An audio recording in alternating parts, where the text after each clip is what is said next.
we got to talk about what's happening in this country. President Biden has hit the nail on the head in a recent interview where he said, his recent comments, where he said that American citizens right now are, quote, really, really down.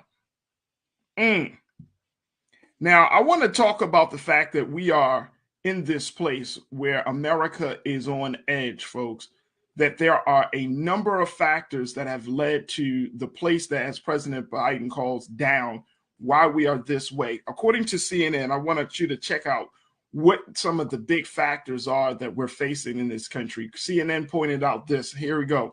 Many key aspects of economic, social, and national life that were once viewed as smoothly running certainties are out of joint. The COVID-19 pandemic, thought it has eased its deadly grip, has left a complicated legacy of challenges that are still disrupting daily life. Some are aggravations, like the more than 800 airline flights canceled on Sunday. Others threaten Americans' economic prospects and sense of safety and well-being, like the growing fears of a recession. Now, let's continue on that. Such an atmosphere is sure to breed new turmoil in a nation seeing widening ideological divides ahead of midterm elections that are likely to cause more dysfunction if power is split in Washington between Republicans and Democrats. And it almost guarantees years of political bickering ahead of the 2024 presidential race, which may hamper the nation's capacity to solve any crisis. Wow. America is on edge. I want to bring in culture crew member today, Mr. Jules P., who is an artist, who is an activist, and who is a brother who is doing some great work in his community, and most importantly, doing the great work of mentoring. Jules, thank you. Always a pleasure to talk to you, brother. How are you this afternoon? Doing good, doing good. Jules, when we talk about this, America being on edge, and as I laid out, I mean, you know, that's just a synopsis of some of the big issues, not even to add the fact, Jules, that, you know, there is internal strife within various communities across this country, cultural issues that we're seeing. I mean, these are just the big ticket items, and just the sense that, you know what, I just don't like people. I don't like to be around people. I don't like how people think. Let's not talk about the fact of the impact of technology and social media and how it has shaped the world that we're in and how we see the world. America's on edge, Jules. What's your take on it, bro? I definitely want to pick up off that last point of the statement that you read, because it's like, you know, the problem that I see is going to be the bickering again between the two parties. That's why I feel like a lot of Americans are on edge, because I feel like there's never going to be a resolution, because one side is going to say one thing in Republican, one side is going to say another thing in Democrat, and it's like it's like a constant argument. So whoever has the idea to fix the problem, this side is going to refute that. And when they have the idea to fix the problem, this side is going to refute that. So it's like we're going to constantly be in this turmoil where nobody's going to come to an agreement on how to fix things. To elaborate more on the different points, I mean, just look at it. Like, we live in this regular day society. Going to the grocery stores is different.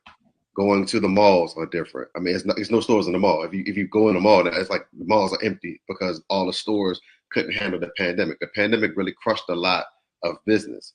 Right.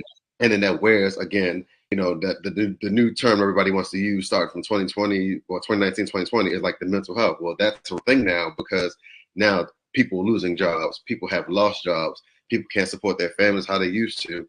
So now that changes the consumer, that changes how corporations market business. And it's like now, you know, grocery stores, like they're not getting products in that you used to be able to get on a regular basis, a consistent basis. You know, back when the pandemic first happened, remember, we couldn't even get paper towels or toilet paper or Lysol. Like, it just was so much going on at one time. And that was like, well, is this going to be the new America?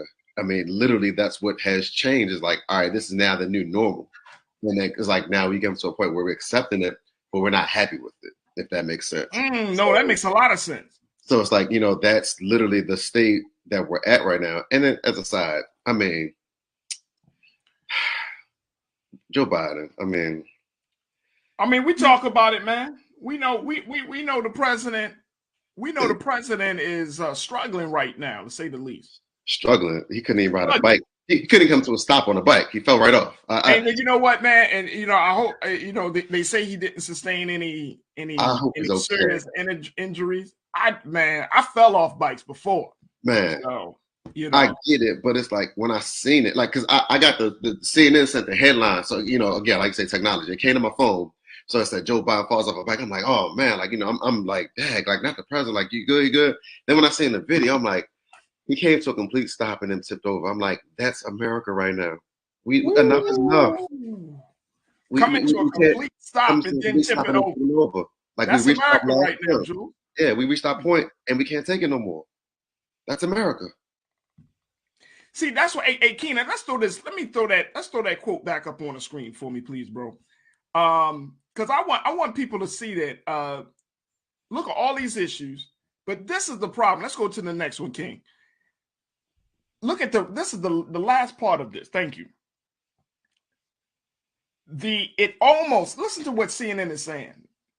It almost guarantees years of political bickering ahead of this race, this is the part that gets me, Jules, which may hamper the nation's capacity to solve any crisis. Right. That's why I wanted us to focus on. That's why I raised this part of the conversation, to focus on any crisis. Like we're getting to a point in this country where the simple things, like in government, they call it constituent services, right? Mm-hmm. And when that becomes interrupted or disrupted, like we see with the supply chain, getting certain foods in and all of that. I mean, it's one thing to talk about war or the looming threat of war. It's one thing to talk about the recession, but it's another thing when certain constituent services are disrupted. Right. Like when you can't, if you think about it on a local level, folks, it's like if you can't get your trash picked up. Right. If there is snow, for example, that comes into your area, you can't get snow removal, right? Or you go to a government office, they can't provide you the services. Like if you are a veteran, they can't provide you with certain services. I mean, or any of the constituent services, right? The things that like this quote mentioned, the things that you're supposed to rely the most on.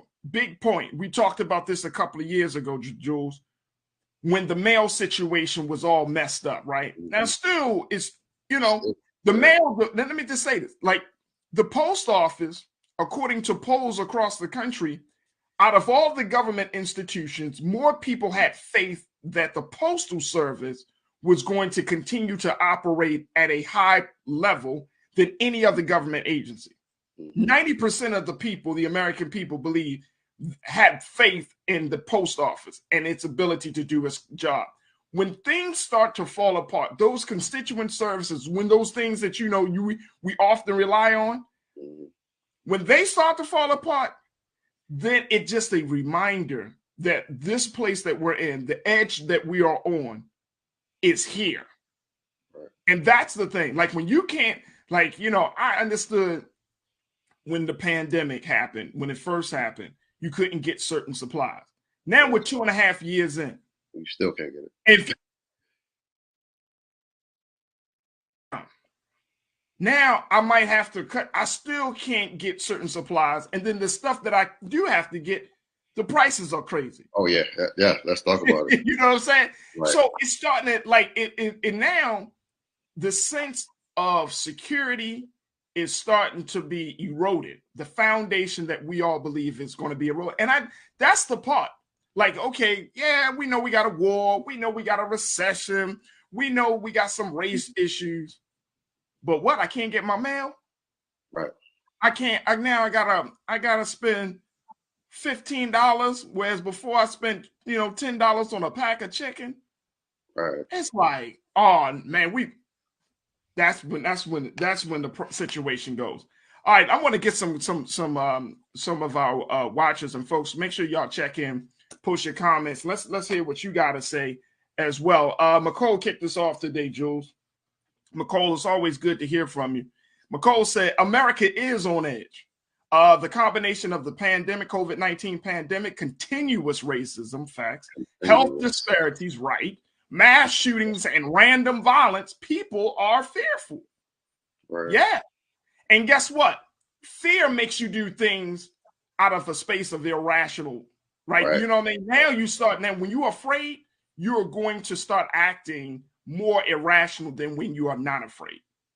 And that just adds to the edge. Jules, what's your take, bro? When you're fearful, and this is not even, let's not even talk about, I want to bring up guns, but it's the term trigger happy. And it's not even just talking about using a weapon. That's just talking about life. You make irrational decisions out of fear because now you're trigger happy, because now you're on edge and you're ready to jump and do whatever to try to get out of that space of fear. And that causes you to make even worse decisions. That's daily, day in, day out operations. That's with your job. That's with your home. That's with your kids. That's with anything. You just act off of what the fear is, and you're jumping now instead of sitting down, logically explaining, logically reasoning, and then acting on. So, I mean, that was a great point. I mean, the fear part, I think, is what America is really dealing with. And then, like I said, and that's not even bringing up the violence. Like we talked about that for the past couple of shows. It's just the mass shootings. I mean, it was another shooting last night at the Mochella Festival in DC. It's something everywhere. It's just getting out of control. Absolutely. All right, Nisa 1971 checked in. Nisa, good to hear from you too, sis. Nisa agreed with McCole and said yes, and it's the refusal of white citizens in society to realize that what affects disadvantaged communities affect them too eventually, and now those chickens are coming home to roost. Yeah. I mean, the reality is, right, that we and here's the other part of it. I think that we need to note. Culturally, we have always been taught and conditioned to believe that if you have a certain amount of money, if you live in a certain neighborhood, that you would, and I know it doesn't sound rational, but we've been taught that if you have a certain amount of money, if you live in a certain neighborhood, if you work at a certain job, that you will be quote unquote immune to any type of issue, right? Regardless of what city you in. Oh, I live in this neighborhood. We don't get crime. Oh, I do this. This is my job. So I don't understand, I don't experience poverty. But now it's all of those isms, poverty or materialism, racism, sexism, a dysfunctional nationalism. All of those things are seeping into every element, every profession, every neighborhood, every corner of our lives, that now we're all forced to have to deal with this. Right. You and I and everyone else in this country on, as we have this show, we all are going to have to face the ugly side of injustice and racism and materialism. And we're going to all have to face that. We're going to have to face it. Like, there's no neighborhood that is so safe that you're not going to face something. Right. No car that is so smooth or so we're all going to have to face it. Right. And that's that's a hard reality check when in your head and all throughout our lives we've been said you won't have to face it because this is what you do, who you are, how much money you bring in. I don't care if you're LeBron James. You can't ride through LA and close your eyes and say, I don't see the disparity. Right. You know what I mean? You can't do it. Oh, I'm a doctor. I don't see the a broken healthcare system. You can't do it. Right. You can't do it. Let's go back to our comments.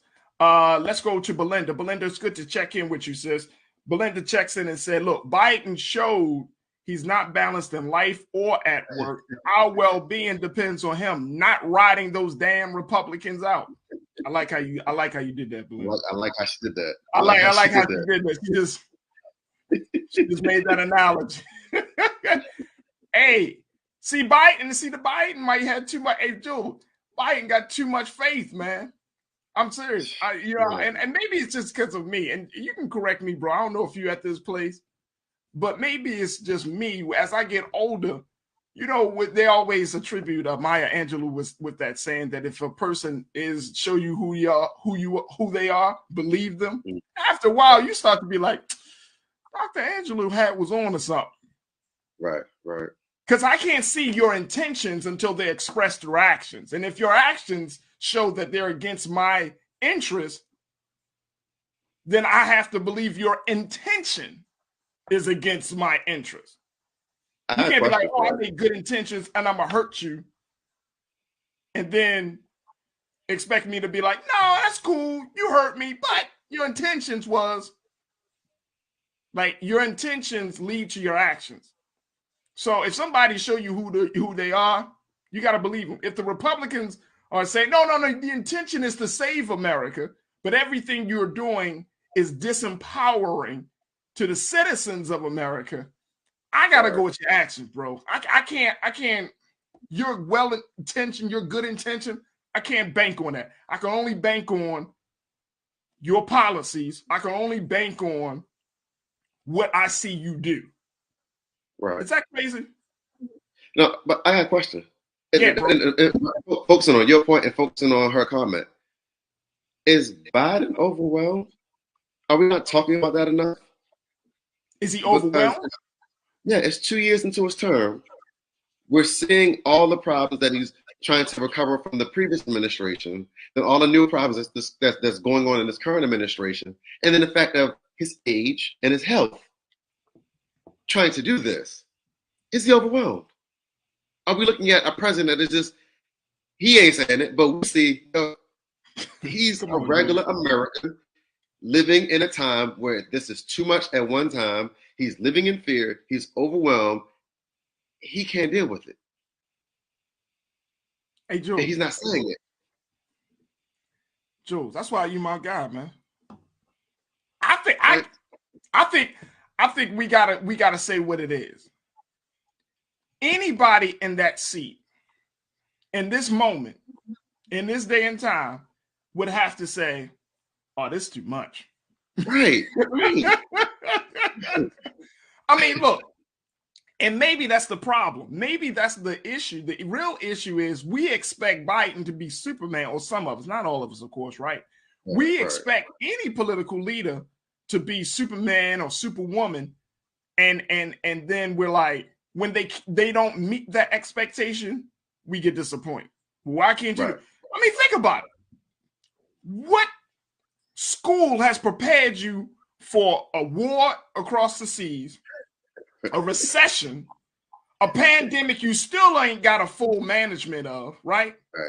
Racial issues that the country has yet to fully address, right? So they're leaving it. And then your administration is always going back and forth. You got these Republicans, you got these Democrats. Like, there's no school that has prepared you for that. Right. There's no, like you could be like, well, I've been in public service for 40 years. That may give you some experience or some know-how. But if there, and every president, there's nothing that has prepared you for the, like you said, bro, the onslaught of crisis. It's like crisis after crisis after crisis after crisis. And we gotta, as I think part of the issue is, as Americans, as citizens of this country, we have to say this, we have to come to the point that we're like, you know what? It's unrealistic to expect this man to carry the weight of it all. We got to do something. As citizens, we got to do something. Yeah, because you're right, bro. I think we're overwhelmed. I think, again, going back to what CNN said, it all hampers our capacity to solve any crisis. Right. That's where we're at. Is it possible? Let me add to your question, bro, as we wrap up. Is it possible that the crises are above the capacity of the American government? Now is that possible? I think yes. Can the American government, as we have it at this moment, and as it stands, and based upon our current relationship with our government, can we truly expect the United States of America, the government of this great country, right? And I'm saying that, I'm being for real. Can we truly expect them to solve all of these problems on its own? Right. Without the help of people, of the citizens? Right. Man, that's a great, you know what? That now changes the trajectory of what we're looking for in government now.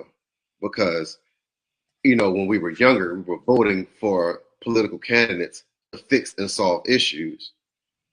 But like you said, when the issues are crisis after crisis after crisis, pounding and pounding and pounding, it's like one person can't logically fix everything at one time.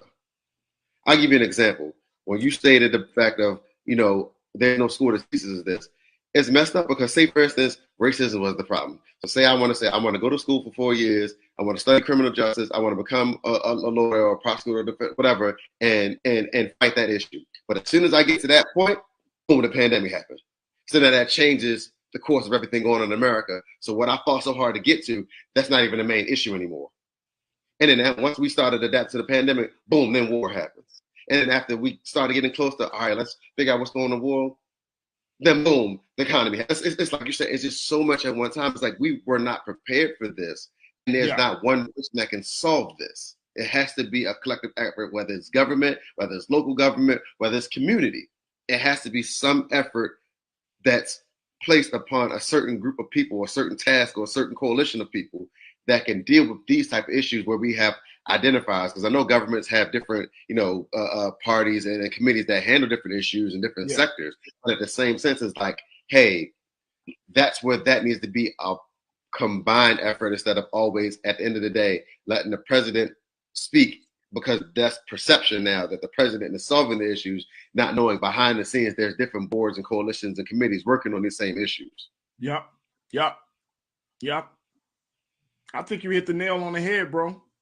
I think if we are honest and truthful, the United States government can handle this. Right. Now, does that mean that all is lost? I'm a true believer in people power. Right. I'm a true believer in people power.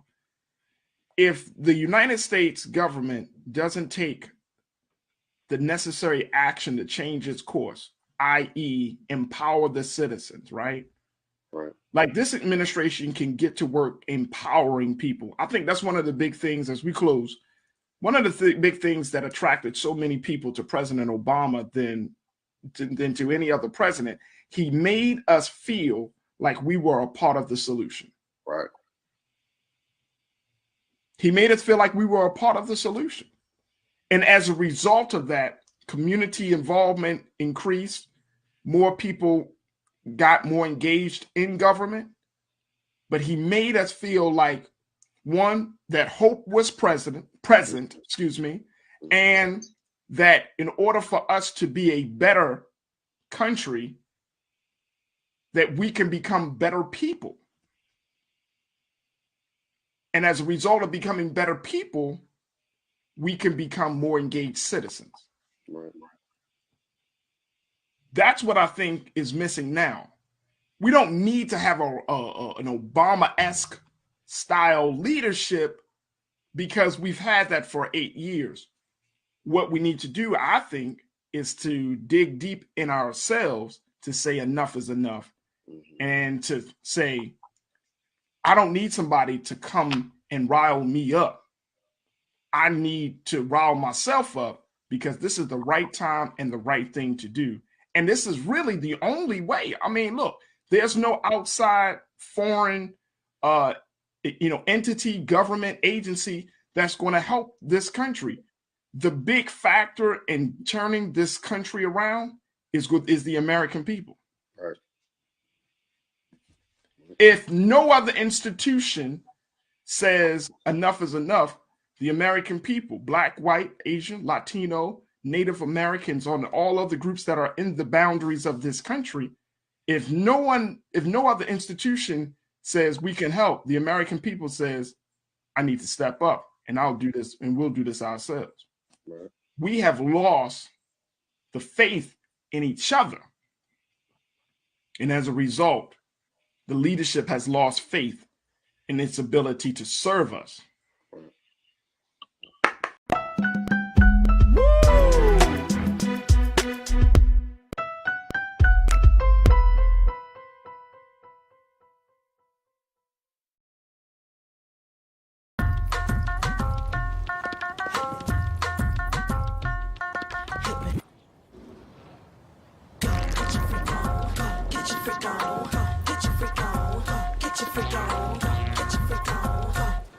Pull up a chair, take your seat.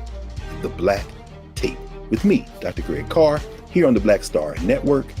Every week, we'll take a deeper dive into the world we're living in. Join the conversation only on the Black Star Network. I'm Deborah Owens, America's Wealth Coach, and my new show, Get Wealthy, focuses on the things that your financial advisor and bank isn't telling you, but you absolutely need to know. So watch Get Wealthy on the Black Star Network.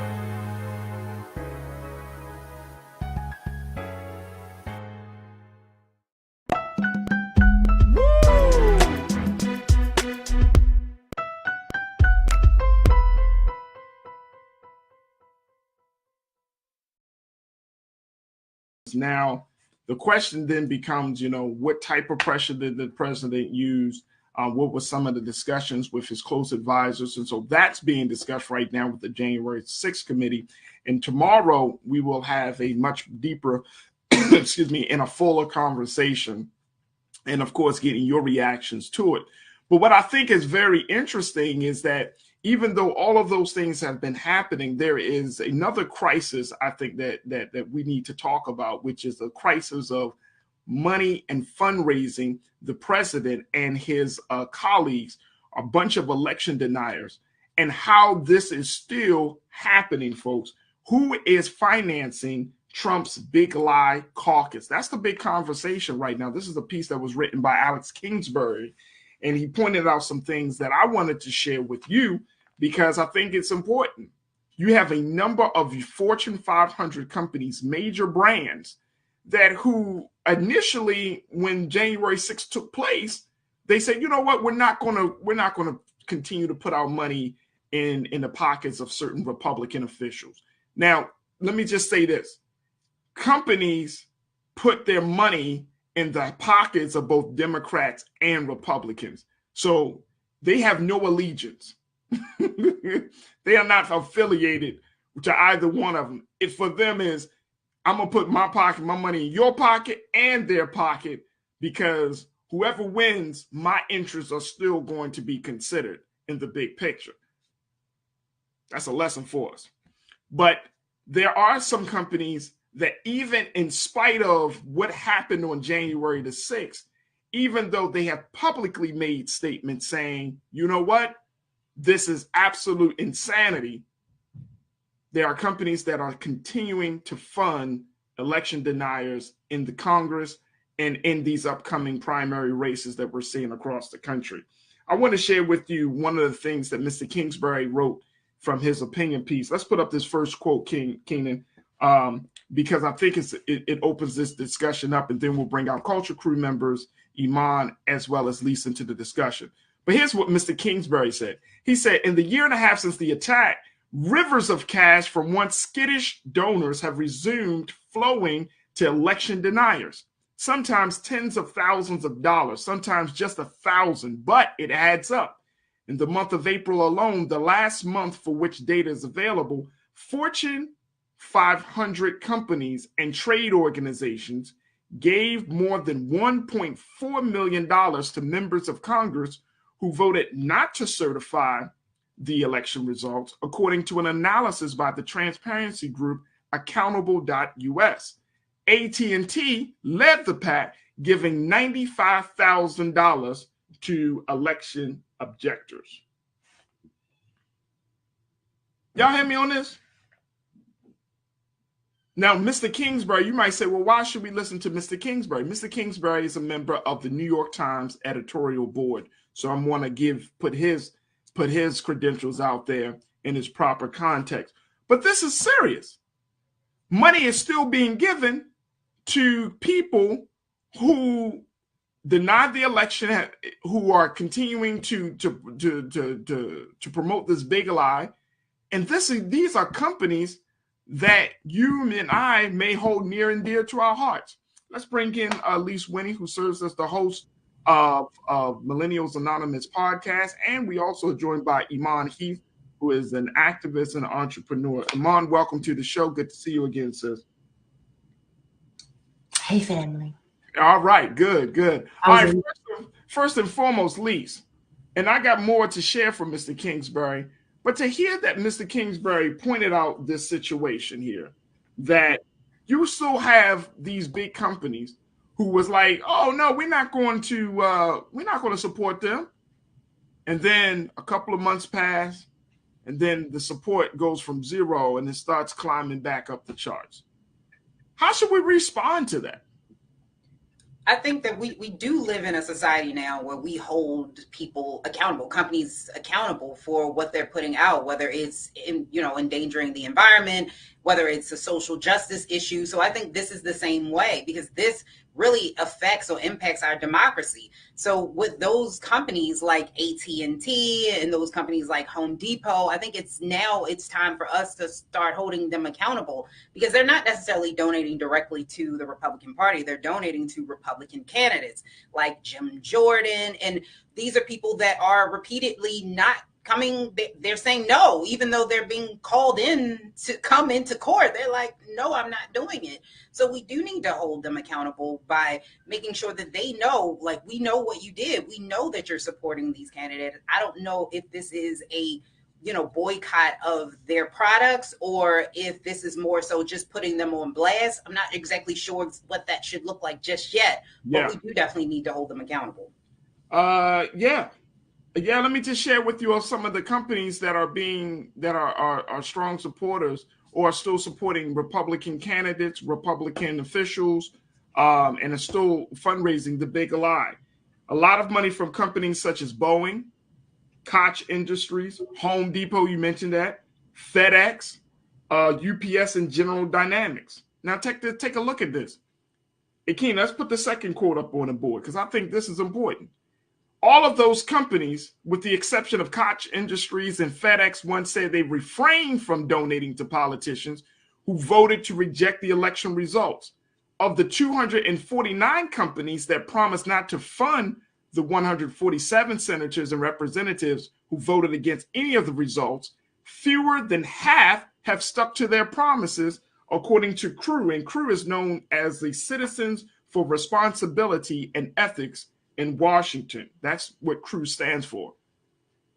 So you still have a number of companies, Iman, that are still can't stick to their promise. Again, they're thinking about their interests. And this is where capitalism, once again, is put on the stand and has to be questioned. You mean to tell me this was such an attack on democracy that even these companies are saying, it was an attack, but... Like Lee said, accountability. We have to apply more pressure with these companies when it comes to holding them accountable. The fact that we have to even put in a but, yeah, it was a riot, but yeah, this such and such happened, but softens the blow. Right. And we can't do anything but call it what it was and not sugarcoat it. So these companies, I understand they may not, on the business side, you may not want to lose money. They may have made a promise. If they keep their end of the bargain, they'll get something large in return. So I understand business-wise not wanting to lose that. However, there's such thing as ethics. And I think that's the part that a lot of businesses forget. It's ethics. And then us as citizens in the society, like Lee said, we have to hold them accountable. Accountability means a lot. Hold your money. Don't buy the flowers at Home Depot. Go to your local floral shop or something if you want to, but we got to hold them accountable. Oh, no doubt. Akeem, let's go to the second quote I I want to go back to that quote. The first, it was a part prior to this quote, and I think this is it starts with all told. Yeah, here's the thing. Here's the thing. All told, as of this week, corporations. This is this week, folks. This is not like this is this week in June. Corporations and industry groups gave almost $32 million to the House and Senate members who voted to overturn the election and to the GOP. Committees focused on the party's congressional campaigns. The top 10 companies that gave monies to those members, according to Crew's analysis of campaign finance disclosures, are those companies that you see right there. Boeing, Home Depot, Valero Energy, Lockheed, UPS, Raytheon, Marathon Petroleum, General Motors, and FedEx. Like, these are all the companies that we all use. UPS and FedEx, we see every day. Every day. Every day. So the question that I have is, because, you know, at least you know it and I know it, when such situations like this, when companies do some type of egregious violation of the culture for Black people, we were like, oh, we should boycott the company. Do we boycott FedEx, Valero, Home Depot, Lockheed Martin, UPS, General Motors? Do we boycott those companies? Well, I mean, and just to correct it's Coke, the Coke industry. Coke. So the Koch brothers, who they Coke are Coke, whatever. No, they are known for donating Yes. money to Republicans like Kevin Nunes, Right. and these are people that have always kind of pushed this narrative. They are big Trump supporters, and they believe in this big lie. So I think what we need to do is, beyond just boycotting, we do need to start to take money out of politics. And this is the issue that we have when you have all of this money, that these super PACs and all of these big corporations, because at the end of the day, the reason why they're so invested is because of things like taxes and making sure that people cannot make, unionize within their organizations, and make sure that they don't get good wages, and make sure that the company is always on the top. So this is why this is important. Although it may not say Black in front of it, who are the people that get shafted the most when we're looking at the labor market? Black and brown folks and people in lower income communities. This is something that we should be looking at, because that is why these companies like FedEx and these companies like Home Depot are still investing money into these candidates, because these are the candidates that push those laws. So that puts us in a precarious position, then, Iman. Like, we are forced to do business with these companies that continue to finance, and this is the big concern that I have around the big lie and everything that came along with this January 6th situation. The concern is it's not going to die. No, I mean, we having these public hearings. Janine posted. And I think, Janine, you made a very good point. You said Congress is doing everyone a disservice by not holding these hearings during prime time. Most voters are not going online to watch the hearings after work. Yeah, a lot of people may not. People checked out after maybe the first or second hearing, right? But that's the problem. The problem is that even though we may not be talking about it, even though President Biden and Vice President Harris may say, oh, we need to, the committee is going to deal with that. Behind the scenes, money is still being funneled. So that means that these candidates, Iman, can still create commercials. They can still move forward on their agenda, because at the end of the day, they're not concerned about what the American people have already shown, that the disdain about what happened. So they're not going to check themselves. They're only concerned about, I'm in the office now. Okay, fine. I'm going to be quiet about what happened on January the 6th, because they're still being supported. I'm glad that this is happening the way it is, honestly, because by not keeping this situation in the public eye as much as I think they should, to keep postponing these hearings, like you said, not airing it during prime time when people are able to actually watch, and not everyone has access to stream online. So just seeing how I won't say secretive. We wouldn't have known this now. Okay, so secretive. They're Right. trying to keep this so much of a secret. Mind you, this was a big deal. When we were rioting during the Freddie Gray situation, we were on CNN Right. all day long. So Right. why, when the same situation happens, but on a much greater scale, with a majority different kind of people, why is this such a secret? Hopefully, this will show America, especially Black. Because it's look. We said it. I mean, look, go back. You said, why is it such a secret? No, Faraji. I know why it's such a secret. No, I know that. I'm just saying. I just go to see how this is being handled, and we actually look into politics more than just, well, I'm not going to vote. I'm just going to leave it alone. No, we have to start learning about politics and the channels and how it funnels, so we can at least understand what the hell we're talking about and looking at.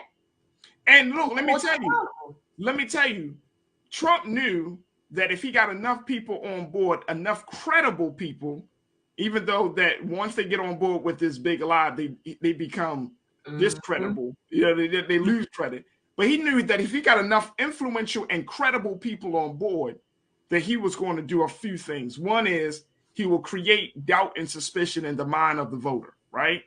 So now that's one of the places that a lot of Republicans mostly believe that President Biden is in office illegitimately, even though they could not tell you or show and give you any real evidence.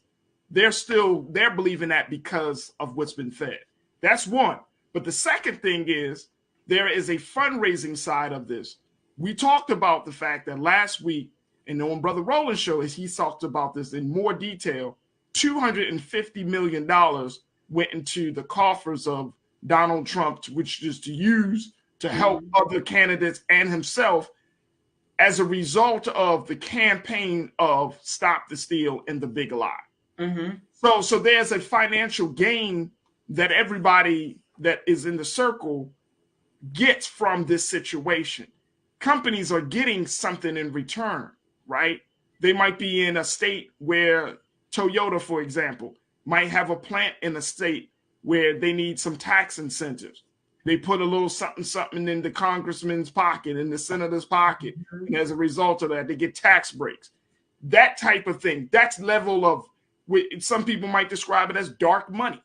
But the point is that you're looking at a situation where money is becoming so, like, it's not about principle. Hell, it ain't even about democracy. It's just about who can fatten the pockets, right, to get what they want to get out of the situation. And it's just that simple. Lise, talk to me. Well, a couple things. One, I don't think that I think half of Americans believe that this, in fact, was absolutely ridiculous, appalling. This is unacceptable. And I think that the 70 million plus people that voted for him don't necessarily agree with that. So I think we are in a place where there's a large amount of people that do believe Trump and what he's saying. And then I don't believe that Trump got people on his side. Trump is the head of the Republican Party, whether we know it or not. And so what happened was that people fell in line because the American public loved Trump. So Trump didn't have to necessarily get them on board. They jumped on board because they wanted to keep their selves in power. I think we do need to look at it because right now in New York, Trump is being looked at for campaign violations because he has not filed yet that he's actually going to be running for president yet. And he has made over $5,000 in donations. You cannot do that. He has clearly violated campaign finance laws. It's so many things that have been happening with Trump. And I think that the Democrats, I think this is where they failed a bit.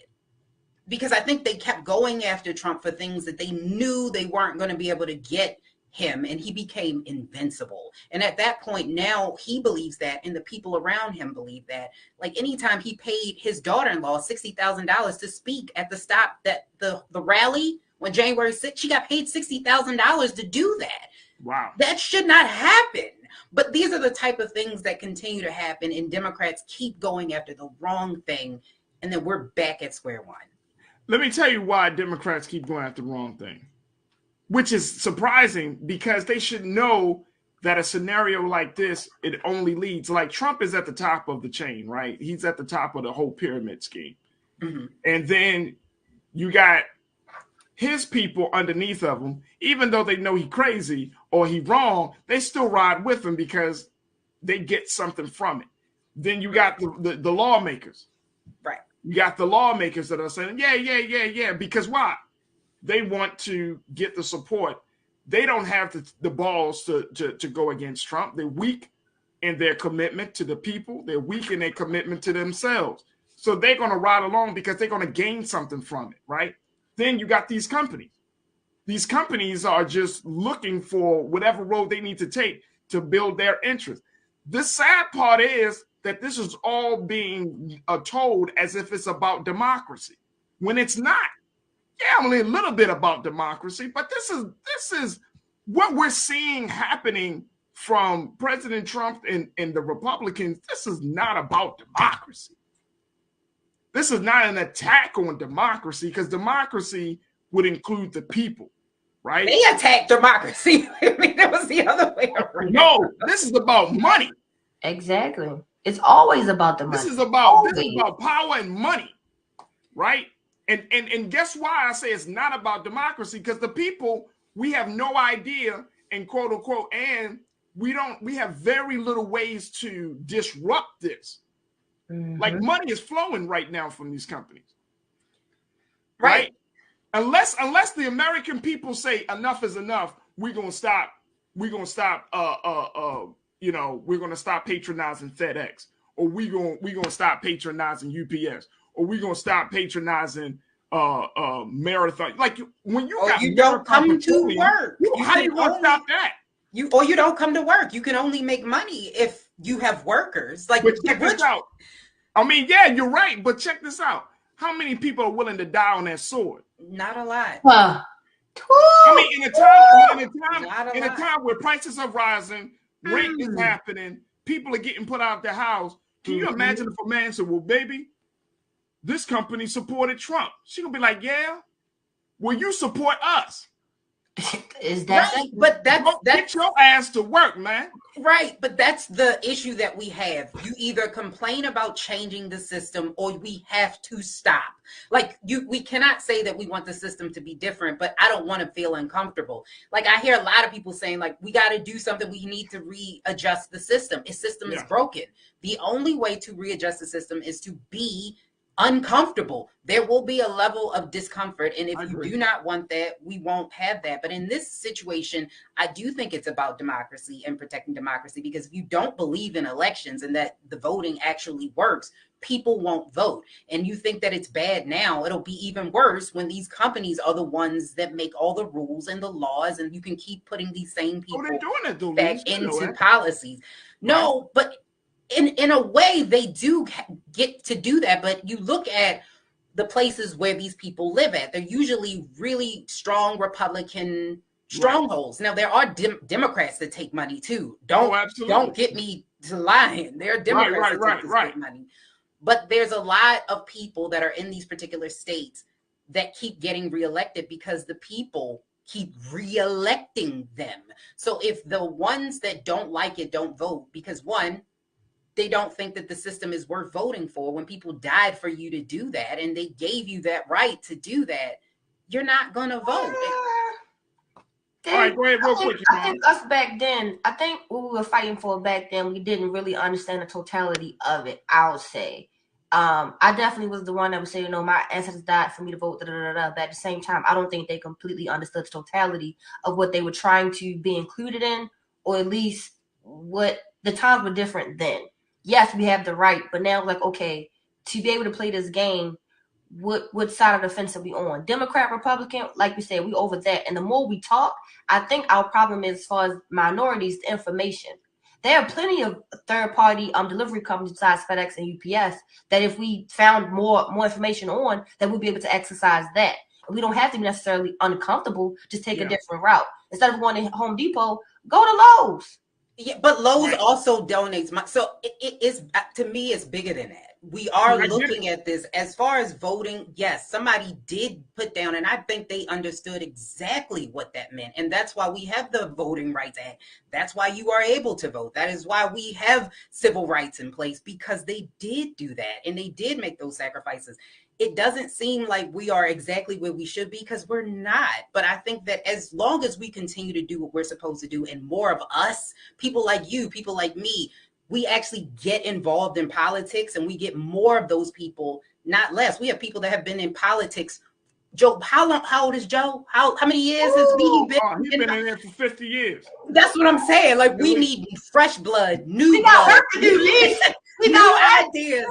Like, let's not vote, people. Let's get more people into politics. People that you say, well, they don't look like a politician. I want them. Those are the people that are going to get. And we don't have what you're proposing, Lisa, and I agree to a certain extent. It's just that, and we don't have enough time to jump all into it. But I will say that I'm sorry, I was talking.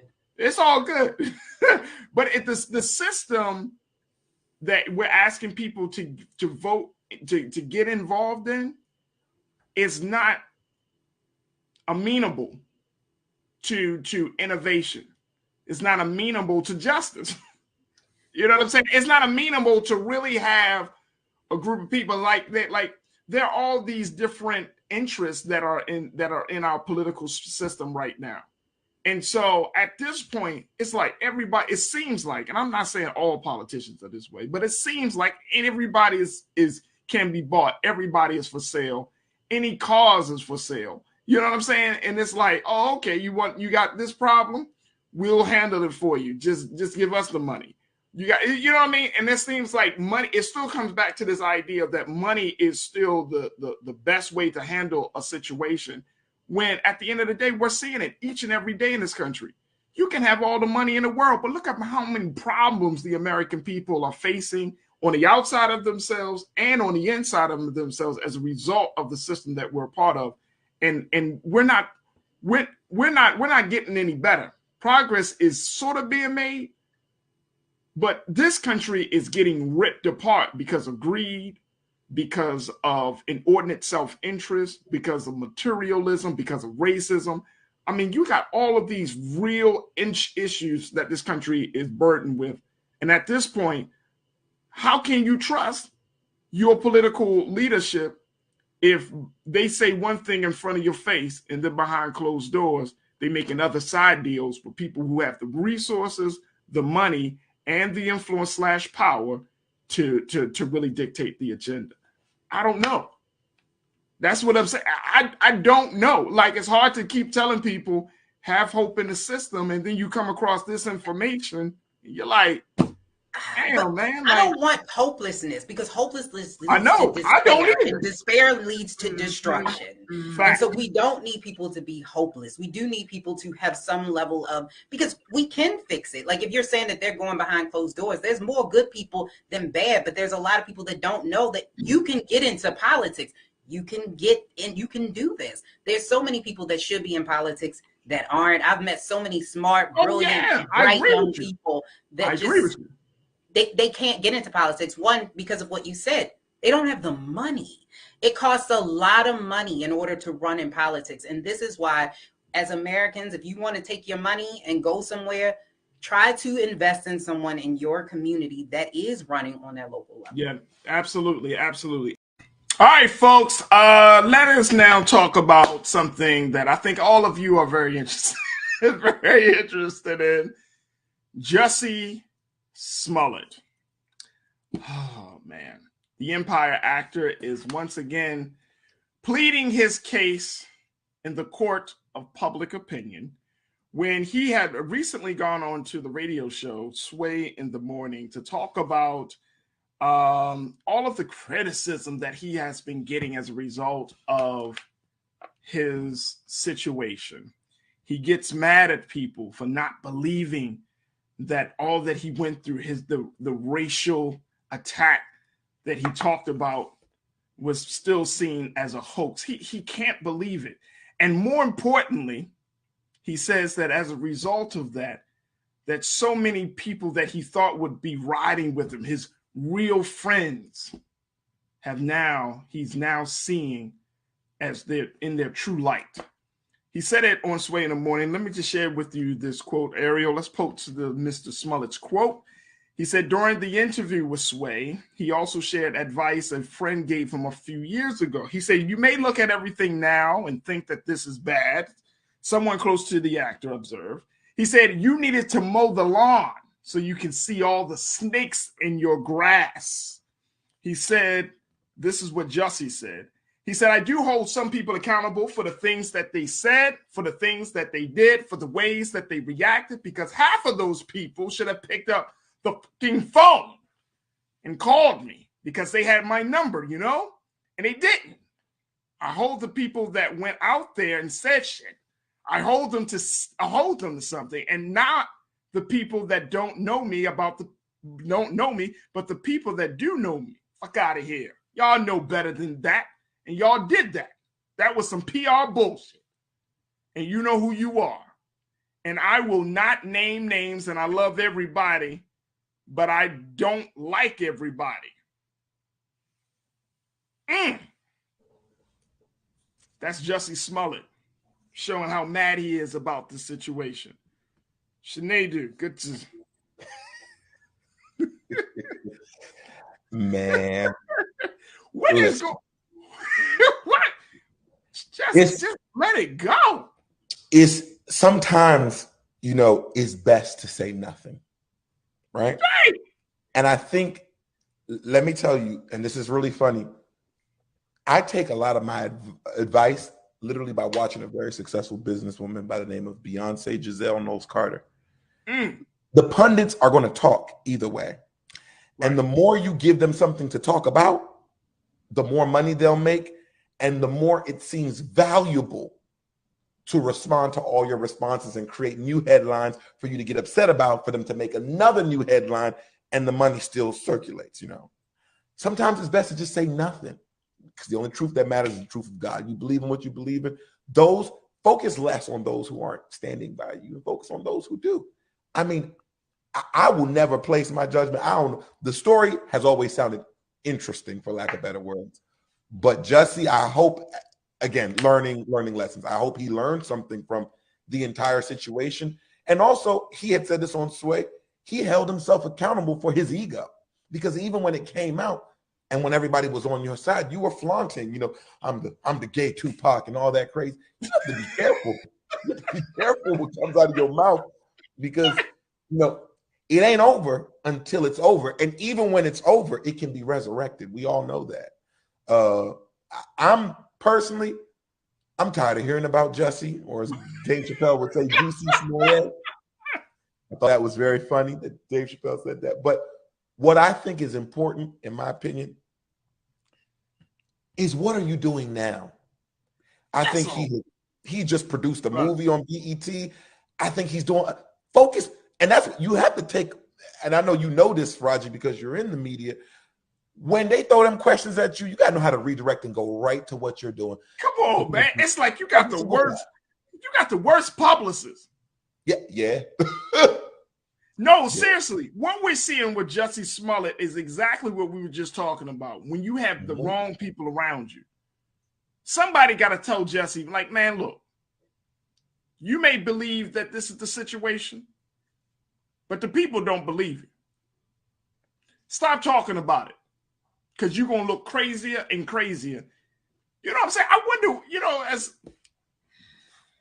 look, man, when you're a celebrity, get some people that you grew up with around you, not the people that you meet while you're at a successful or high moment in your life. Get the folks that are like, that's when you need people, that's when you need those real friends to be like, yo, you sound crazy, bro. Man, stop that shit, man. Chill out. Chill out, man. Move on. People have moved on. You keep bringing it up, and you're going to keep being fodder. People are going to keep laughing at your pain, bro. Move on. You know what I'm saying? Like just, and I'm, come on, man. Come on, man. Stop doing it, Jussie, stop doing this to yourself. And the sad part about it, is the sad part about it. We really have moved on. After that last trial, after he came out of prison, we stopped talking about it. Then I came across this and I was like, oh boy. I thought it was a nice update for all of you folks. So there's my gift to you. But no, seriously, like, move on. No one at this point, people are going to have their view of what you did or did not do. And at this point, just move on. Stop talking about it. Talk about, like you said, Sinead, you talk about your next project. What can people expect you to do? Move on. Because this thing, we want to forget it. Why can't you? No. There it is. Look, up next, we're going to take another pause. When we come back, quick pause. When we come back, let me tell you about what some things that are trending right now. Stay with us. It's Trends Posting doing the most up next here on The Culture.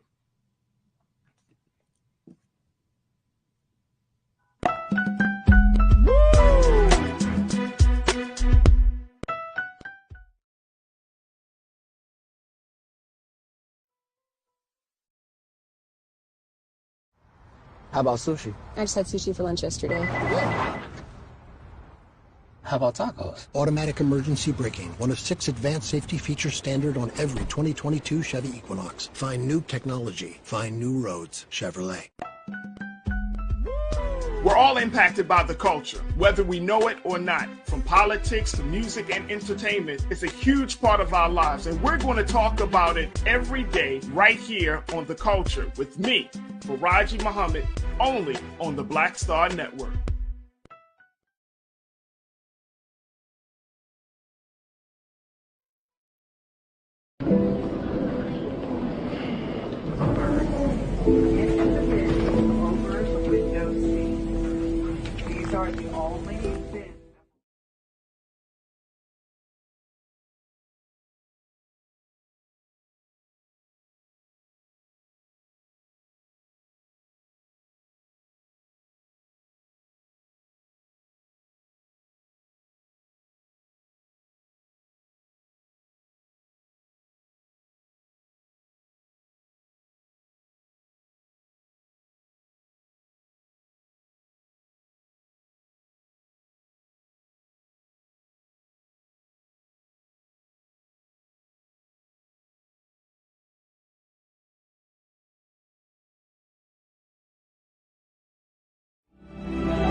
All right, folks, it's time for Trends Posting doing the most and telling you what some of the big trending topics that are happening on social media right now. Very quickly, Sinead, folks have been talking about Deshaun Watson. Of course, this is the Browns quarterback who has recently been traded from the Houston Texans. He has reached a confidential settlement in 20 of 24 civil lawsuits alleging sexual misconduct. Now, according to the Houston attorney, Tony Busby, who represents each of the 24 accusers, all of those 20 cases have been settled and they are working on the paperwork. According to Mr. Busby, he said once they're working through the paperwork related to those settlements, once they have done so, those particular cases will be dismissed. The terms and amounts of the settlements are confidential, and there will not be any further comment on the settlement on those cases. Now, one of the cases that has yet to be settled is Miss Ashley Solis's case. She is the first accuser, the original accuser of Deshaun Watson. Deshaun Watson is being accused of sexual misconduct and setting up a whole system where he asked women to come into, he flew women out to his residence in Houston and asked them for personal massages. And during those course of those massages, sexual misconduct allegations started to come out as he was, as women have said, that he had done everything to reveal himself, to rubbing up against the women while massages were taking place, to even going as far as doing self-pleasure while he was getting the massage. Now, Mr. Watson is also subject to potential penalty from the NFL, with Commissioner Roger Goodell still working through a probe into any potential wrongdoing by him, who could be hit with a substantial suspension if reports of Mr. Goodell's intent to deliver a 1-year ban are accurate. Now, again, the other thing about Deshaun Watson is that he signed a $230 million deal with the Cleveland Browns as part of that trade. And many people have said, what about the women? Real quick, you do the work of diversity, equity, and inclusion. How do you handle a situation like this? 20 out of 24, 4 cases still out there. Sinead, how can this be resolved? Or at least what can be done to ensure that these women's voices are heard and that justice is done? My heart goes out to those women because it's unfortunate. And there's always this notion where people will say, well, he was flying you out, shouldn't you know? I mean, come on. No means no. That's first of all. That's very important. I feel terrible for them because of the pain that they're going through. And what I have to say is, let this be a lesson to many of people that we have to be careful in our movements. We have to be careful in the things that we expect to do. And if to many other affluent folks, you're inviting somebody over for a massage or whatever, and you have other intentions, it will behoove you to let that be known and maybe get something on paper, right? Yeah. Very, very important. In theory, the most illegal thing that he did was not explain to these women what they were coming there for. And I think it's very important that people know they are consent. No is a complete sentence. Consent is super important, and I hope that these ladies get whatever they need to begin the journey of healing. I think so. I would agree with you first. King Lee, you checked in and said, well, it is good that brother Deshaun Watson is taking the steps needed to address these matters. I don't know, King, to be honest with you. I don't know if he really is addressing these matters. I mean, he's paying out. I don't know, but that means that they have enough evidence or some circumstantial evidence to say, you know what, he did commit some level of wrongdoing, and that they should be compensated for. So he's paying out, but when we're living in a time where women are abused and misused and treated and wrongly, like that is still not enough. You know what I mean? Like that is still not enough. And I'm talking about, you got 24 women who have lawsuits against you. Come on. That's unacceptable. If that was Deshaun Watson, the garbage man, Deshaun Watson, the doctor, if that was Deshaun Watson, the counsel person, I mean, you got 24 women who say that who have alleged sexual misconduct from you. You wouldn't have a job. So what makes a difference now? Oh, he's an NFL quarterback. The NFL don't pay you for good character. They pay you for great physical talent. So, yeah. I don't get it. I just don't get it. But to your point, brother, I hope the women are finding some healing. Do I want to see the brother go taken down? And no, it's just about, he got to take accountability, and then we got to know when we violate. Like, there are consequences to that. That's just very simple. No means no. And just because a woman is in a space, it doesn't matter what time of day. If she's coming for one intent and you come in because you trying to deceive her and trying to, trying to influence her to do something that she's not comfortable with doing, that's still a violation. Still a violation. Yeah. Here's some other news that is trending right now, though on a much lighter note as we close out the show. Sinead, do you still eat at KFC? What's formerly known as Kentucky Fried Chicken? No, but from time to time. If there's no Popeyes around, maybe. All right, well, then you can appreciate this, folks. KFC has gone so far, and you know, their branding for a very long time was always, you know, their food is finger licking good. Well, they've taken it to the next level by designing what they call finger sporks to help you enjoy their side dish. Look at this, folks. Look at this. Finger sport.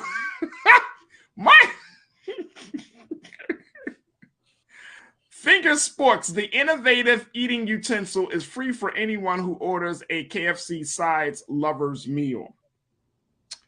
When did forks become so cumbersome that we can't even hold a fork? Like, do we get a fork and we like, I can't grip it. F it.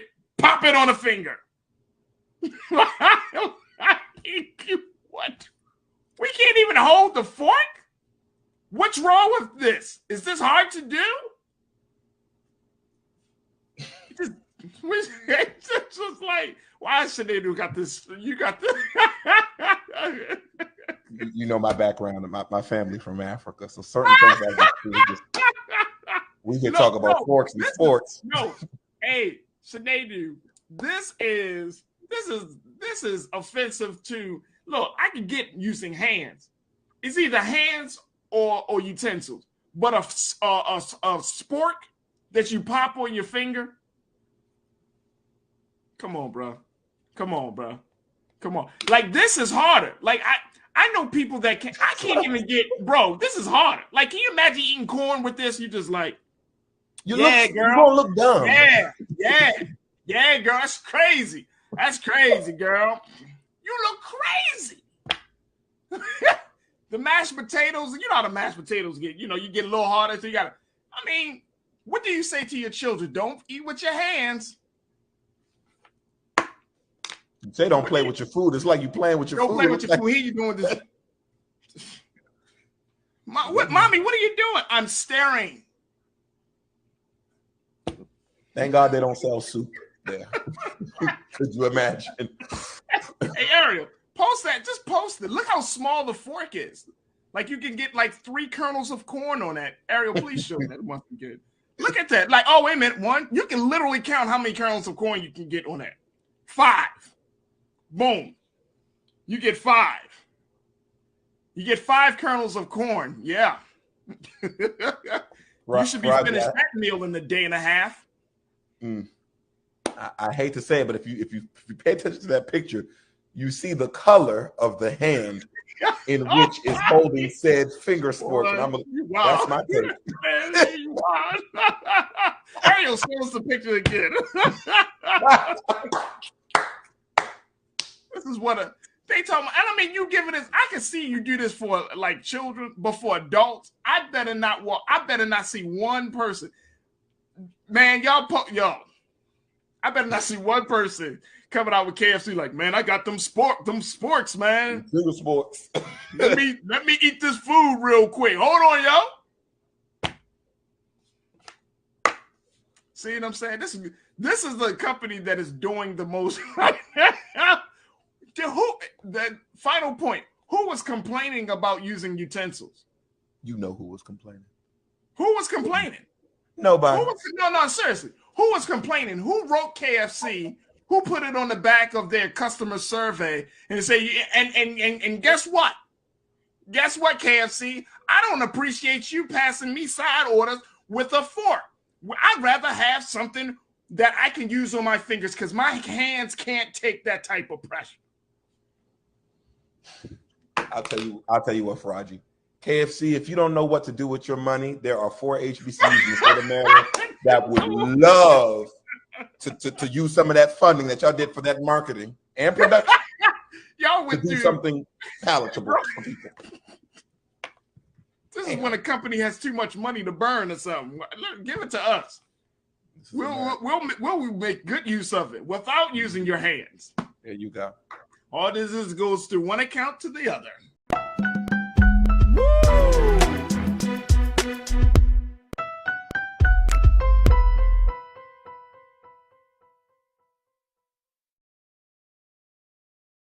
Love our new Alexa. It's a Buick. Yeah, Alexa. Buick. Alexa. It's a Buick. It's an Alexa. It's a Buick. It's an Alexa. Coach, that's a Buick. That's an Alexa. The Buick Enclave with available Alexa built in. Verizon just gave us all a brand new iPhone 13. We've been customers for years. I thought new phones were for new customers. We got iPhone 13s too, switched to Verizon 2 minutes ago. Ours were busted, and we still got a shiny new one. Check it out. So wait, everybody gets the same great deal. I think that's the point. iPhone 13 on us for every customer. Current, new, everyone. On any unlimited plan, starting at just $35. All on the network more people rely on. Don't you think it's time to get wealthy? I'm Deborah Owens, America's Wealth Coach, and my new show on the Black Star Network focuses on the things your financial advisor or bank isn't telling you. So watch Get Wealthy on the Black Star Network.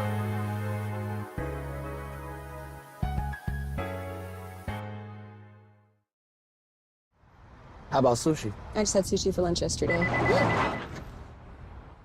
How about tacos? Automatic emergency braking, one of 6 advanced safety features standard on every 2022 Chevy Equinox. Find new technology. Find new roads. Chevrolet. All right, so look, I wanted to have a conversation. I thought this was very interesting. This is Black Music Month. And what I found to be interesting is how we are as Black artists with other people, but we're not the same with ourselves. I hear you. All right, so here's the situation. So Lizzo, everybody knows Lizzo, right? Y'all know Lizzo. This is the sister that, you know, she has taken her pain, turned it into power as a songstress, you know, creating music. She says she wants to empower the big girls. Everybody know about Lizzo. Well, in a recent song, she got a song called Girls. She uses a term SPAZ, spaz. And according to the Washington Post, Ariel and Keenan, let's post this.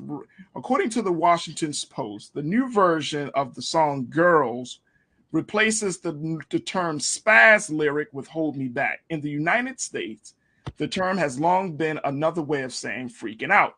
But the disability community claims the word derives from spastic diplegia, which is a common type of cerebral palsy. Some people also note that using the word to suggest you're going crazy is hurtful to the mental illness community. So, what do you think Lizzo did when she heard about this from the disabled community? Well, she changed her song lyric and pretty much re-recorded the song.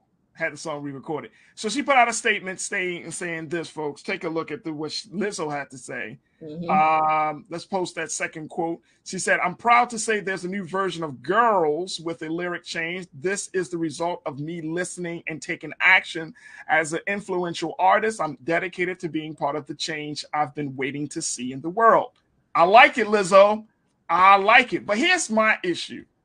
And I don't know if I'm too far in this whole thing, Bakari. But how many terms do we listen to in music that offends Black people? And yet those terms never change, even from Black artists. I remember Oprah having this conversation with Jay-Z and other hip hop artists years ago. And she was talking about the use of the N-word.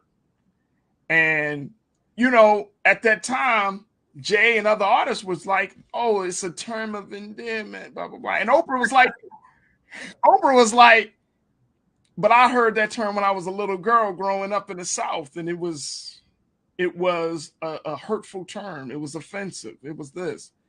You know, you calling the Black woman B words, and the artists will always. Well, I'm not saying that you know, I have a mother. I love my mother. I love my sister. Mm-hmm.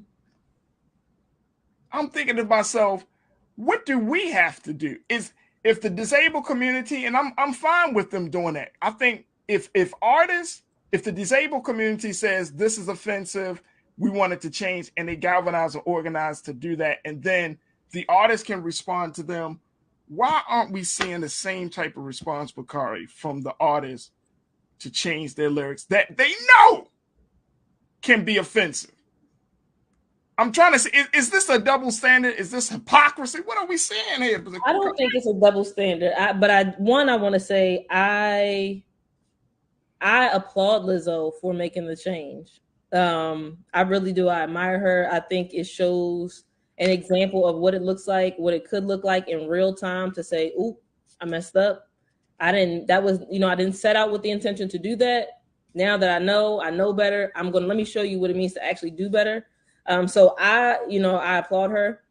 I think the distinction is when you are a part of a group and when you're not part of the group. So I think that, with the Oprah and Jay-Z conversation, shout out to the accent that you just put on. I didn't know you had it in you, brother. But part of that distinction, right, is that Oprah and Jay-Z are both part of that same group that we consider, right, culturally, you can say the N-word if you are part of the Black community, right? If you are somebody that could be called the N-word, then we see ourselves as having this permission to use the term, right? You could reclaim it if it's one that has been used to describe you. I think the distinction here with Lizzo is that the term, and you read out the condition that's associated with the term spaz, right? She recognizes that she's not a part of a community that is disabled through that specific diagnosis. So I think that Lizzo was saying, hey, you know what? This is not a term that's ever offended me. I've been saying it for years. It never had this negative connotation. This is what it's meant for me. But I'm not part of this community that it actually describes. I'm not part of the community that it, from a medical standpoint, that it actually refers to. And because I'm on the outside looking in, I can acknowledge and respect what you all are communicating to me. So I will also say, I think as a Black and queer person at the intersections, it's like, this is, what a lot of folks experience, when it comes to asking or requesting, demanding the use of different pronouns, right? It's, well, you don't see yourself as a part of that, so you don't have to be bothered, or, we're reading too much into it. And like I said, I applaud Lizzo. I think that she's listening, so to me, and I hear a lot of folks saying, it's too sensitive, but we're sensitive people. Like, why pretend that we're not sensitive people? And if she has the access to capital to re-record the song and low-key create even more buzz as a result of doing something positive that's more inclusive as opposed to being divisive, why not, man? Like, so to me, I think it's a step in the right direction. I know there are a lot of people that are saying it's too deep and it's not that serious. I think it is. I think it is. I see her as bringing more people in as opposed to shutting more people out. So I would agree with you there. I think it is. I think it was mature of her to say, you know what, I was wrong. But I tend to see that there is a double standard there, though. I hear you. I do. I think there's a double standard just because we have complained. I mean, Black people, we have complained. We have tried to quote unquote. I remember years ago. Y'all remember those demonstrations to bury the N-word? Y'all remember that? I mean, I saw it went so far, Bakari. I saw one situation where they actually had like a coffin. They were standing in the grave, yes. And they were like, we're going to bury the N-word. And it's like, it's all performative. But then at the end of the day, it didn't catch fire as to change the culture. But again, I think that the distinction is that Lizzo can make this because she's saying, I was corrected as an outsider to the community that this particular word impacts. She can make that change. I think if we were as Black folks organizing around a non-Black person using that term, that would be something different. We'd be telling them not to use the term. But I think within our own group, right, we are allowed to have discourse within our own cultural group and to decide whether or not you're going to actually use it. So I hear you, and I think I understand where you're coming from, but I guess I don't necessarily see it as a double standard, because in this instance, it's an intercommunal dialogue that we're having, as opposed to someone from the outside coming in and saying, I'm going to call you N-word. I'm going to continue to use N-word in my music and my whatever other, materials. So that's kind of how I see that breakdown. So I don't know if it's necessarily, it feels like to me it's slightly apples and oranges in terms of how we decide who gets to say what, It could be. I just think that it's interesting that we're living in a time and a space where fans of certain music can kind of dictate the music that they want to hear, right? And it's always contingent upon the artist to change it. For example, here's a prime example. So on one side, here's an artist like Lizzo who's saying, okay, y'all don't like it, I offended you, that's fine, I'll change it. But then, like, Drake's new album just dropped, Honestly Nevermind. That dropped on early at midnight this morning. And some people react and say, oh, this is the worst Drake album ever, and this is terrible. This dance hall, what is this mess? And Drake was like, if you don't like it, that's because you ain't catch up to it yet. You know what I'm saying? Like, he's not in a space of like trying to appeal to or trying to get more people to be a part of his fan club. He's like, hey, it is what it is. Though. He has in the past when that snippet that he sampled off of R. Kelly's album came up, But see, and I guess that's the thing. Like, it's like, what are the boundaries? Because I remember when the whole R. Kelly thing dropped, like when Surviving R. Kelly, then you saw all these artists, Chance the Rapper, and all these different artists who's like, oh, I don't want this song going. But it's like, bruh, you mean to tell me y'all just realized that R. Kelly was this type of dude after the song was made? Yeah. But now you don't want him on your album. Somebody who was it? Somebody just put out an album and they had just a couple of samples of R. Kelly, and people were like, oh my gosh. And it's like, oh, Kendrick, even with Kendrick's latest album, people are like, oh my gosh, you reference R. Kelly, blah, blah, blah. And it's like, but y'all do know that this situation with R. Kelly been around for like 20 years. Mm-hmm. So now you acting like you brand new. It's just, I think people pick and choose what's acceptable. And I guess my bigger point to all of this is, at the end of the day, we determine what the culture is. And I don't think a lot of us like really understand that if you don't like what an artist has to say, same thing that Rick Ross did when he talked about popping, putting something in a woman's drink, and how the survivor community was like, what the hell are you talking about? And he had to come out and make a statement and all of those things. Like, we determine the culture. Yep. Like, if the artist feels like this is acceptable because the people don't push back on it, then the artist is going to continue to make content that speaks to that level of silence or that level of ignorance. Yep. So I think I just think that culturally, it's important to have these conversations, to highlight this, to say, you know what? We do have power. You can tell an artist. Now, you may like the N-word, but I don't like it. You may like for women to be called the B word. I don't like it. But guess what? If you don't say anything, if that's cool for you, then the audience is not going to feel compelled to change it or to mature from it. Mm-hmm.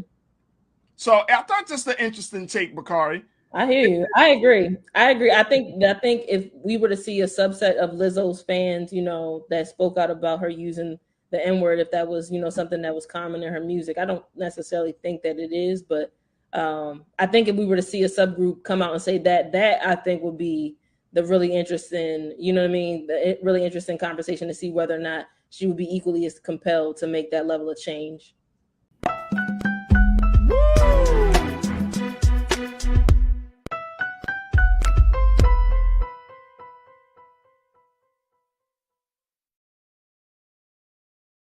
Love our new Alexa. It's a Buick. Yeah, Alexa. Buick. Alexa. It's a Buick. It's an Alexa. It's a Buick. It's an Alexa. Coach, that's a Buick. That's an Alexa. The Buick Enclave with available Alexa built-in. Pull up a chair. Take your seat. The Black Tape with me, Dr. Greg Carr, here on the Black Star Network.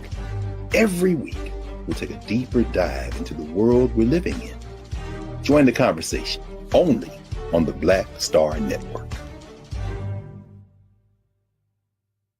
Verizon just gave us all a brand new iPhone 13. We've been customers for years. I thought new phones were for new customers. We got iPhone 13s too, switched to Verizon 2 minutes ago. Ours were busted, and we still got a shiny new one. Check it out.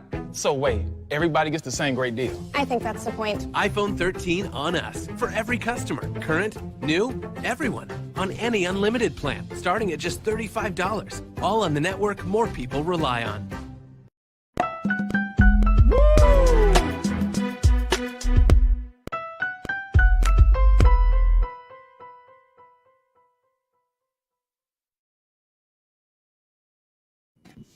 Folks, women across the country right now are trying to figure out what is going on with feminine products, as there has officially been a tampon shortage in America. And guess who is not happy?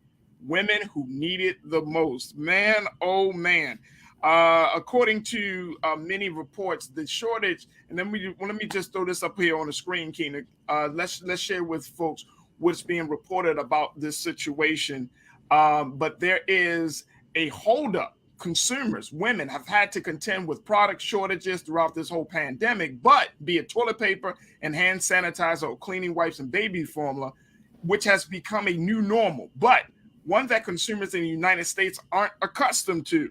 Now, that has led to the place that we're in right now, that some of the inventory issues stem from the rising cost of cotton, rayon, and plastic, according to Narev Patel, who serves as the president and chief executive of Bristol Cone, a supply chain logistics company. Demand for such materials has been squeezed in recent years by the rush to produce medical essentials in the pandemic. And now supply challenges are heaping problems on producers. And you know who one of those problems are? Procter and Gamble.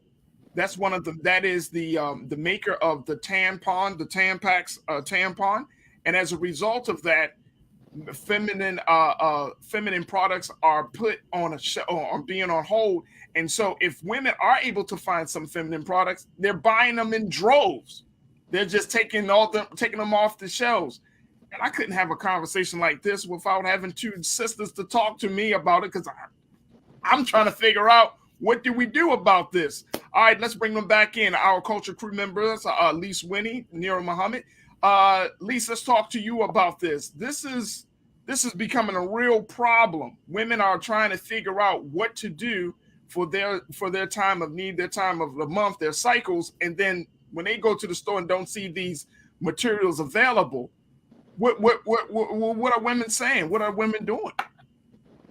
Well, I think that a lot of women didn't expect this, even though with the pandemic, because a lot of it started with the pandemic, and then it's, we didn't have enough product. And it's not just because a comment was saying just tampons. It's actually not just tampons. It's both. So it's all sanitary products for women or people who need them. Let me say that correctly. People who need them. Right. So I will say that this is something that other countries have been dealing with for years. Women having access to adequate care and women's health care products has been a problem for years.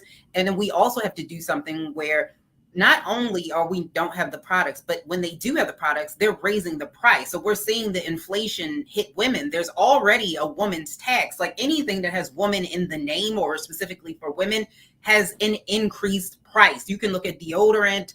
You can look at all of those things. Yep. It costs more to be a woman, and that is unfortunate. And I think this is where we're finally seeing this all come together. I don't know what other women are doing, and what we're starting to see, some women are stockpiling, where they're buying a lot of them, which is going to cause an impact, especially for our poorer or less women that don't have as much money. So we're going to see that this is going to impact those poorer or harder hit low income communities, which is unfortunate. So I hope that we do something as far as with inflation. Yes, you mentioned the hike. That is the only way to curb spending. And that is why they raise interest rates. So I don't know if this will bring some of the inflation down with the cost, but we'll have to see.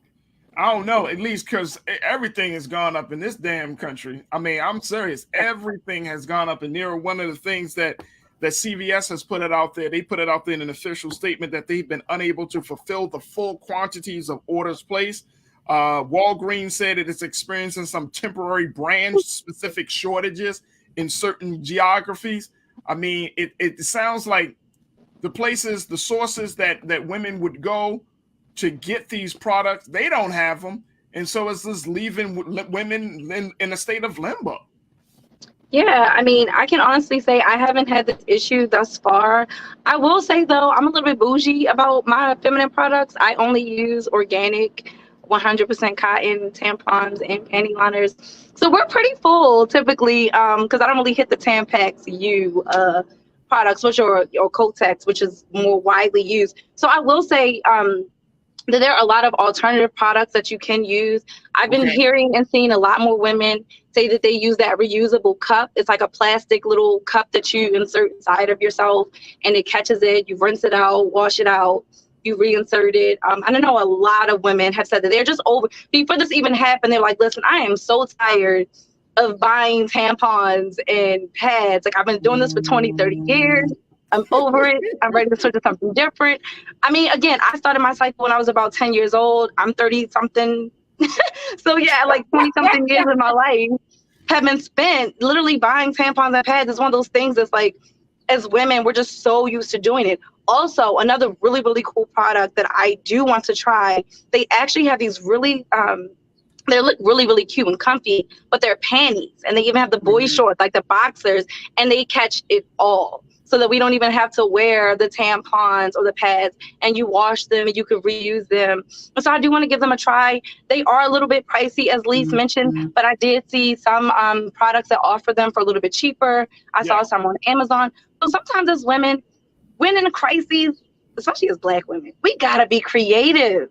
You know, I saw that when the baby formula shortage was around, doctors were telling women different ingredients of ways that they can make milk that was sustainable for the infants to digest. So we really have to be creative because we just talked about everything with Ukraine and Russia. We don't know what times lie ahead. So all those systems that we're so used to and that we're so comfortable with, again, as Lise mentioned, there are women around the globe who don't have access to tampons and pads every month. To even get a tampon or pad, they probably like, what is this magic? What is this sorcery? You know, so I mean, it's so funny because, you know, Davey said, look how concentrated Faraji is. I'm concentrated, Davey, because I'm bringing it up, but I'm listening. You know what I'm saying? This is not my lane, obviously, but I'm listening, and I can only imagine, and you know, being in a situation like this where you're trying, and men and guys, look, this is one of those situations where you're like, man. That's one thing about being a guy. We don't have to worry about certain things, right? I mean, unless you're an older man and you have some incontinence issues, you need your male diapers, true. You know, that males do use those if you're going through, you know. You're right. They do have those products as well. That's absolutely right. And I think there needs to be a stigma that has to be the stigma of men going to the store. You know, I remember back in the day getting my sister her feminine products. And you know, I send you like every month. You know, I barely even get my products anymore. I don't even blink an eye. It's like, yeah, bro, I got a woman in my house. Exactly what to get. I'm telling y'all, Faraji knows what to get. Like, he knows, don't you dare come in this house. If it's not organic, don't you dare bring that in here. And another reason why I do support the organic brands as well, because one, they're brands that are made by women. They're small business, typically they're small business owners. Right. And then they also, some of the proceeds of what you spend, they do go towards products for women in different parts of the world who don't have access, or for different programs for girls. And so that is another reason to support the smaller brand. And I want to say healthier because they also have less they have less toxins, they have less products inside of it. And when it comes to your vaginal health, ladies, treat that cat right and she'll treat you good back. I'm just saying take good care of yourself. And like I promise you the products are not that much more expensive than like always. It's maybe $1 more, maybe $1.50 more.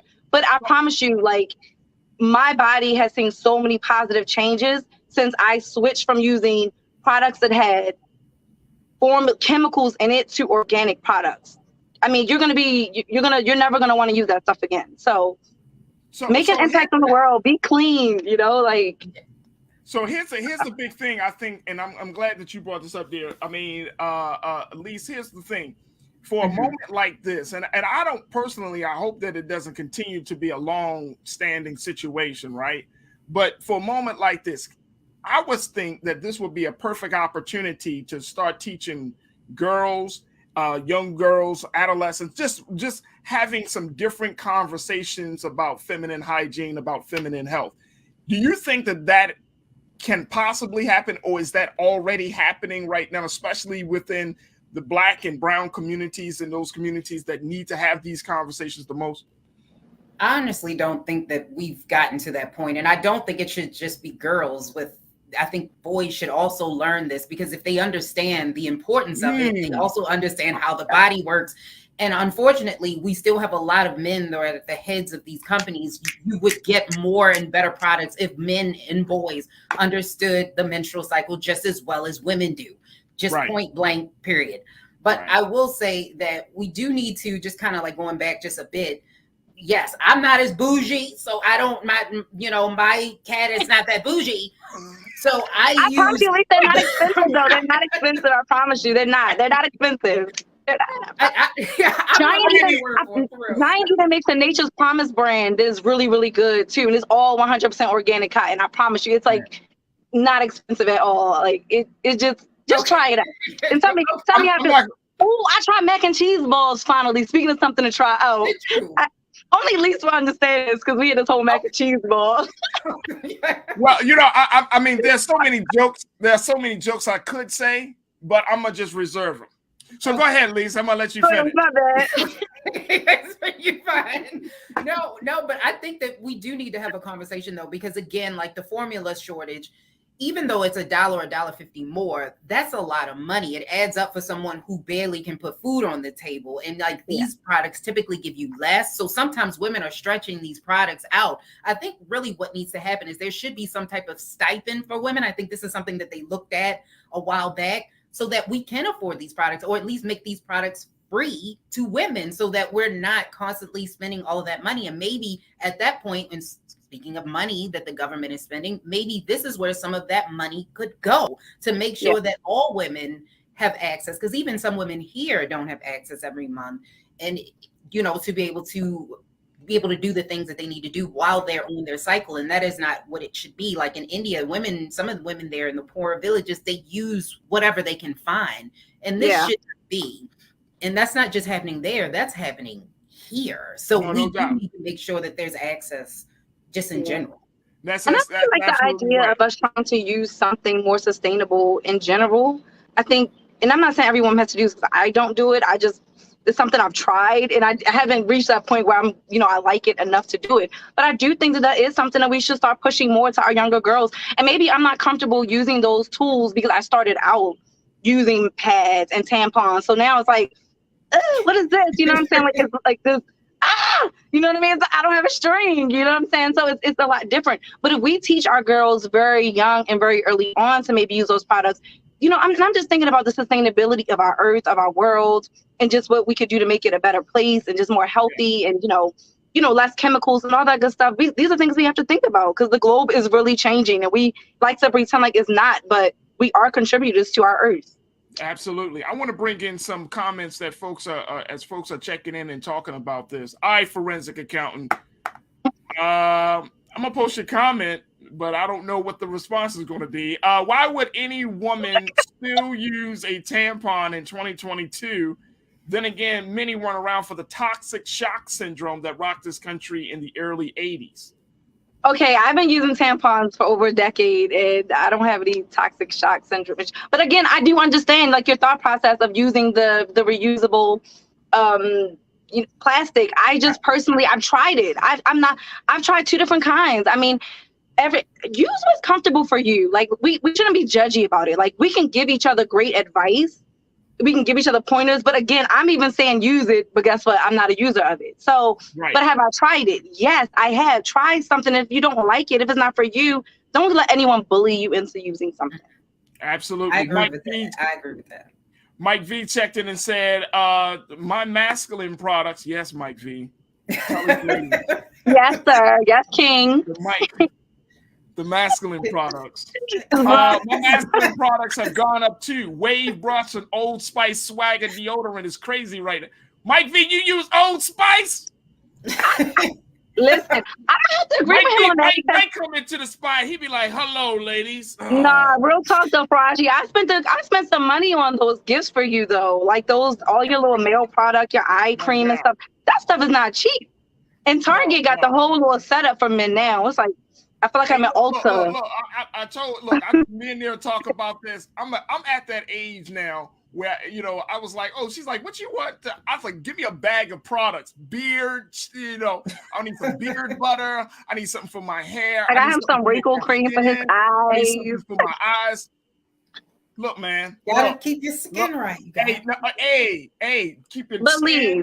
Your nails. As you mentioned, being a woman is expensive. It's only right that they do these little things to look good for us too. We gotta worry about eyelashes, nails, hair, toes. Now women are too bougie. Look, I'm not this bougie, but women are too bougie now to shave. Everybody has to go to European Wax Center. right. I'm allergic to wax, so I tried it, and that backfired on me because I'm allergic. Oh no. Girl, I'm just shaving it on that. See, now this is about to become a Millennials Anonymous podcast with all of that inside joke. All right, let's go. Let's keep it going. Karina checked in. Karina said, because pads can sometimes be a nightmare, and as a man, be thankful. You'll never understand why. Let me just tell you, I am thankful. Karina, I am thankful. But here's the other thing. I am accommodating as well. So when it's nearest time, I'll be like, she'd be like, go to the store. I'll be like, okay, I'm going to the store. Bye-bye.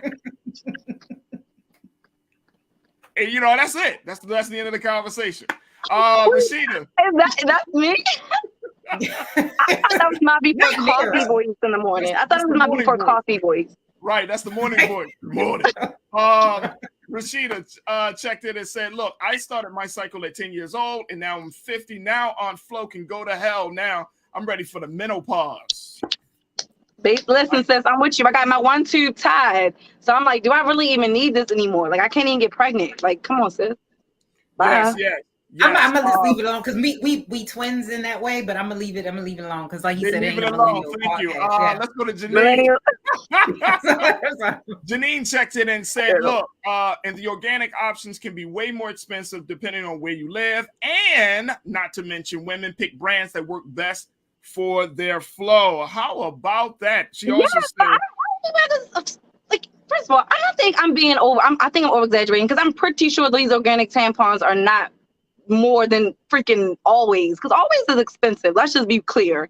And that's also, and with the organic ones, first of all, my tampon package for my organic ones comes with super and regular, and they have all different types of sizes and flows. So that's another myth. See, this is why I love this show, because we're debunking myths now. We're educating other women. Organic does come in different various flows, because my sisters and I all joke about it all the time. All three of us have a different flow. We all use the organic products. It's not, and it's, I'm a cheap person. I only go to Old Navy for sales. Faraji, like, I am a very penny pincher. I like to go to Marshall's, TJ Maxx kind of woman. Right. But there are some things that you just don't dip on, baby. And my vagina is one. That's for me. You splurge. There's nothing wrong. I splurge for my vagina. You're right. Okay, let's go. But I'm not splurging though, because it's really not expensive. Like, it's not. Right. I think maybe when they first came out they were, but I think it's more equitable now.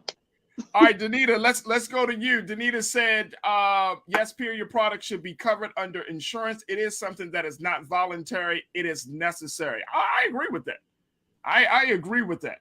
But not if they're gonna choose my products for me though. No, that's the drawback I have with that. If they're gonna choose my products for me or like deliver me like government tampons, y'all can keep that. I'm good. I'm gonna spin the block for mine. You got government cheese, government milk, government tampon. No, okay. Oh, the big bulky joints that they used to have the school nurse. That's what it gives me PTSD. You know what I'm talking about, Lee. Right. Yeah. I know what I'm talking about. The school nurse joints. Mike Green. Brick by brick. Mike Green said a woman's decision is between her and God. End story. That's absolutely right. Absolutely right. And look, that's what I'm saying. And I think that as men, that we should allow the space for women. Like, I can't dictate a woman's body. I mean, we're talking about tampons here, which is a quote unquote like small thing, but then it gets into a larger conversation, Lisa and Nira, about, you know, women's health, reproductive health, women's health in general, right? And then you start to get in a conversation from everything from abortion to other rights that women should have on their bodies. And I think that it's very, very important that you ladies have the space, have what you need to dictate and determine what's best for your body. Most importantly, have the education to determine, okay, how do I make sure that my body stays healthy? How do I make sure that everything is working properly here? How do I make sure that I'm being supported? And I think that goes over the head of a lot of people, Lise, that especially men in powerful positions, political leaders, they don't understand that. They still look at the women's body as being a possession rather than a gift. Yeah, because they don't teach boys to understand first that a woman is an equal and not as, like a possession. That's what they've been taught pretty much their whole lives. And then they don't understand how the body works. And this is why I said this is a disservice to boys when they actually because that was back in the day. But when I was in school, they separated the boys and the girls. Like the girls learned about the girls and the boys learned about the boys. And I was like, that's not how this should be. Men should learn about this just like women should. I agree. And again, kind of like going back to what we were saying about the insurance, I think that if they give a stipend, sort of like you can go to the pharmacy and buy it and then you purchase your own products, I think that would be great. Maybe that's something they should look into. And we don't have the money because we got to help other countries. Well, that's true. But here's the thing: that speaks volumes. I mean, just something of, and I'm not trying to diminish the importance of this, but I mean, this is a small situation compared to other things. But just doing something such as, hey, we're going to provide a stipend for women products.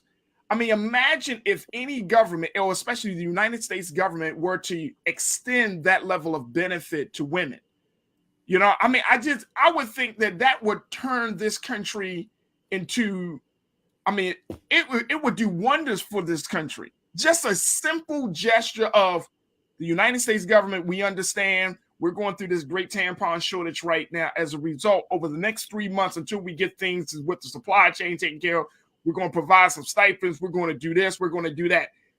It's just frustrating to me that a simple gesture like this is not something that's being put before the American people, especially the women of this country, and to ease and to relieve some of the burden.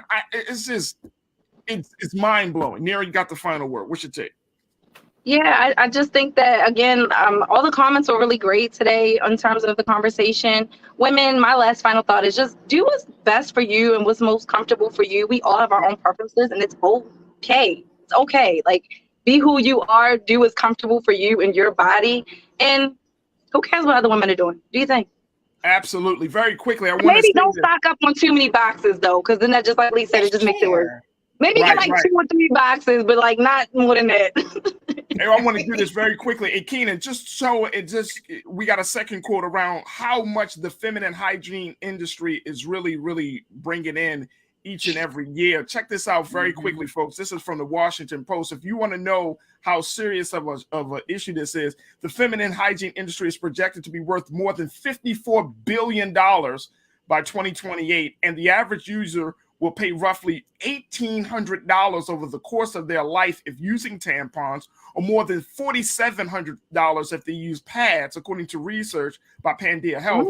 Applicators and other waste from menstrual products contribute greatly to the plastic pollution choking the ocean. Wow. That's yes, it does. How serious this situation really is.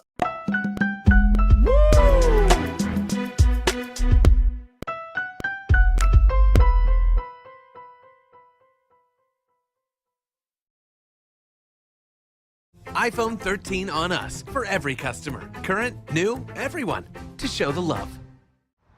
How about sushi? I just had sushi for lunch yesterday. How about tacos? Automatic emergency braking, one of 6 advanced safety features standard on every 2022 Chevy Equinox. Find new technology. Find new roads. Chevrolet.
What you do?